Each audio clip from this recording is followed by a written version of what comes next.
आप सभी को मेरी ओर से प्रणाम। ओम नमो भगवते रुद्राय।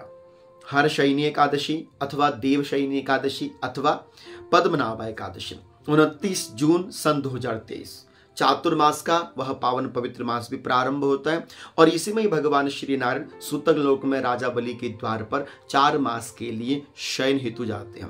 अब क्या है इसकी महिमा और क्यों करनी चाहिए हमें हर शयनी एकादशी और क्या क्या विशेष किया जा सकता है, जानते हैं आज की इस वीडियो में। आप सभी जुड़े सनातन धर्म गिरीशानंद शास्त्री यूट्यूब चैनल के साथ। आइए आज कुछ अच्छा सीखने का प्रयास कर लेते हैं। हर शयनी एकादशी, जिसे आप देव शयनी एकादशी भी कह सकते हैं अथवा पद्मनाभा एकादशी भी कह सकते हैं। हरि शयनी स्पष्ट होता है नाम से कि जब भगवान श्री नारायण शयन करने के लिए सुतल लोक में राजा बलि के द्वार पर पहुंचते हैं और 4 माह तक भगवान शयन करते हैं। एक देव लीला है भगवान की। इसमें जो 4 माह का समय रहता है इसे हम चातुर्मास कहते हैं। और कार्तिक मास की शुक्ल पक्ष की जो हरबोधिनी एकादशी होती है, जिसे देव उठनी एकादशी कहते हैं, जिस दिन माता तुलसी का विवाह किया जाता है, उस दिन 4 माह अर्थात चतुर्मास यह समाप्त होता है। अब क्या क्या है विशेष महिमा, जानिए बड़ी सावधानी के साथ और क्या कर सकते हैं आप इसमें विशेष। हर शयनी एकादशी में पहला काम तो यह है कि जिसने अभी तक कोई भी एकादशी का व्रत नहीं किया है वह हर शयनी एकादशी के दिन एकादशी का व्रत उठा सकता है अर्थात प्रारंभ कर सकता है। हर शयनी एकादशी से किया गया व्रत अत्यंत श्रेष्ठकारी फल को देने वाला होता है। दूसरा, हर शयनी एकादशी के दिन तुलसी रोपण किया जाता है। अपने घर में माता तुलसी की प्रतिष्ठा करके तुलसी को लगाया जाता है और विशेष अर्चना पूजन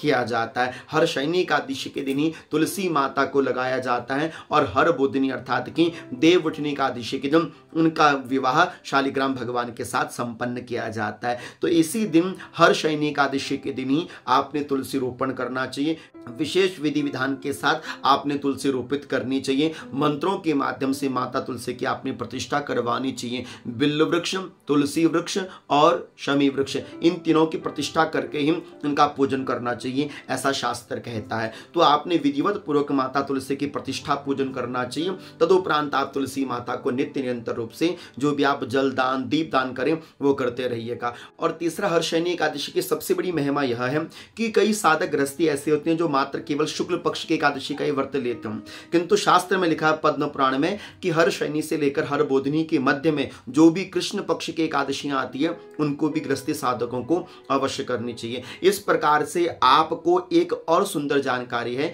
कि इस माह भगवान 5 माह के लिए शयन करेंगे, क्योंकि इस बारी अधिक मास भी श्रावण मास में आ रहा है। तो पुरुषोत्तमा एकादशी भी इसी माह में आपकी पड़ती है श्रावण मास में। तो आपने बहुत विशेषता के साथ यह एकादशी का व्रत करना चाहिए, माता तुलसी का पूजन करना चाहिए। तुलसी विटपस्थानम यशाग्रेव तिष्ठते तद्ग्रहम तीर्थ रूपम ही नयान्ति यम किंकरा। जिसके घर में माता तुलसी विद्यमान रहती है वहां यम के दूत कभी प्रवेश नहीं करते। देवताओं का वास उस घर में सदैव नित्य निरंतर रूप से बना रहता है। तो हर शयनी एकादशी का व्रत विधान अब क्या है यह भी समझ लीजिए। हर शयनी एकादशी 29 जून को है और 29 जून को हर शयनी जो एकादशी है इसका प्रारंभ प्रातः काल 3:18 में होगा और 30 जून को 2:42 सुबह के समय में इसका संपूर्ण समापन होगा। और एकादशी व्रत का जो पारण रहेगा वह 30 जून को 1:51 से लेकर दिन के 4:40 तक रहेगा। तो इसके मध्य में आपने एकादशी व्रत का पारण करना चाहिए, हरिवासर में नहीं किया जाता है। तो यह समय है एकादशी व्रत को उठाने का, करने का और पारण करने का। और इसका विधान क्या है व्रत का? दशमी की रात्रि अर्थात कि दशमी की रात्रि से ही आपने एक आहार एक भुक्त भोजन करना चाहिए। लहसुन प्याज का त्याग कर देना चाहिए। ब्रह्मचर्य पालन करना चाहिए। भूमिशाही करते हो तो अच्छी बात है, नहीं करते हो तो शुद्ध आसन पर आपने शयन करना चाहिए। और एकादशी की प्रातः काल जल्दी जाग जाना चाहिए। सूर्य भगवान को अर्घ्य देकर माता तुलसी का विशेष पूजन करना चाहिए। एकादशी के दिन तुलसी में जलार्पण करना चाहिए। एकादशी के दिन तुलसी में दीपदान करना चाहिए। एकादशी के दिन माता तुलसी की विशेष पूजा करनी चाहिए। और शालिग्राम भगवान का स्नान भी एकादशी के दिन तो विशेष रूप से करना ही करना चाहिए। शालिग्राम भगवान को कम से कम हो सके तो 11 तुलसी के पत्तों की माला बनाकर उसमें श्री अंकित करके भगवान शालिग्राम को अर्पण करना चाहिए। और इस प्रकार से शालिग्राम भगवान की पूजन करने के उपरांत आप भगवान श्री शालिग्राम को भोग इत्यादि अर्पण करेंगे। एकादशी के दिन आपको निराहार रहना चाहिए, किसी भी प्रकार से आपका व्रत खंडित ना हो। बाहर का भोजन, अन्य किसी व्यक्ति के हाथ का भोजन, अपने व्रत को उद्घटित करना, अपने व्रत के विषय में किसी को बताना, इससे बचना चाहिए। सायंकाल के समय आपने विशेष भोजन करना चाहिए। दिन के समय सोना नहीं चाहिए। हो सके सात्विक भाव रखना चाहिए। निंदा चुगली से दूर रहना चाहिए। छल कपट इत्यादि से बहुत दूरी बनाकर रखनी चाहिए। कुमकुम चंदन का तिलक अपने माथे पर अंकित करना चाहिए। भगवान शिव की पूजा भी विशेष करनी चाहिए। और एकादशी के दिन हो सके तो विष्णु शास्त्र नाम का पाठ तो कर ही लेना चाहिए। और हो सके तो विष्णु शास्त्र नाम के माध्यम से तुलसी दल भगवान शालिग्राम पे अर्पण करना चाहिए। बिल्वपत्र भी आप भगवान शालिग्राम पर अर्पण कर सकते हैं। इस प्रकार से एकादशी की रात्रि भर आपने थोड़ा सा जागरण करना चाहिए। ओम नमो भगवती वासुदेवाय का जाप करना चाहिए। और प्रातःकालीन द्वादशी तिथि में जागकर नहा धोकर उसी प्रकार से नित्य क्रम आदि करने के उपरांत आपने भगवान शालिग्राम का स्नान, उनका पूजन करना चाहिए। द्वादशी के दिन तुलसी का पत्र नहीं तोड़ा जाता, इसलिए आपने एकादशी के दिन ही, पूर्व दिन में ही आपने तुलसी दल अपने पास रख लेना चाहिए। इस प्रकार द्वादशी के दिन भगवान शालिग्राम का पूजन करके, आरती इत्यादि करके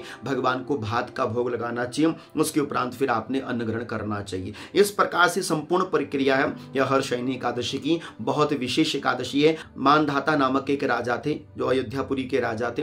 उन्होंने भी अपने गुरु के कहने पर इसी एकादशी के व्रत को किया था और अकाल जो पड़ा था उनके राज्य पर, उनसे उनको विमुक्ति मिली थी। इसलिए जीवन में किसी भी प्रकार कोई अकाल हो, धन का अकाल, विद्या का अकाल, बुद्धि का अकाल, किसी भी प्रकार का कोई मानसिक अकाल हो, उससे निवृत्ति प्राप्त होती है। तो यह विशेष एकादशी है। इस एकादशी व्रत को आपने अवश्य करना चाहिए। और इसी एकादशी के मध्य से चातुर्मास प्रारंभ हो जाते हैं। जो चातुर्मास में किसी भी प्रकार से कोई शुभ नवीन अनुष्ठान नहीं किए जाते। पद्म पुराण में लिखा हुआ है, प्रतिष्ठा न प्रवर्तन्ते तथा यज्ञादिकाः क्रियाः विवाह व्रत संबंध अन्य मांगल्य कर्मचम। यह लिखा हुआ है कि हर शयनी से लेकर हर बोधिनी एकादशी के मध्य में चातुर्मास का जो समय रहता है, इसमें किसी भी प्रकार से कोई देव प्रतिष्ठा नहीं करनी चाहिए, कोई नए कार्य प्रारंभ नहीं करने चाहिए, यज्ञोपवीत विवाह संस्कार आदि नहीं करने चाहिए। विशेष कोई कामना पूरक पाठ हो आप उसको कर सकते हैं। इस प्रकार से कुछ विशेष जानकारियां थी जो मैंने आपके समक्ष रखी। मन में कोई शंका हो तो आप मेरे से इंस्टाग्राम पर जुड़िए,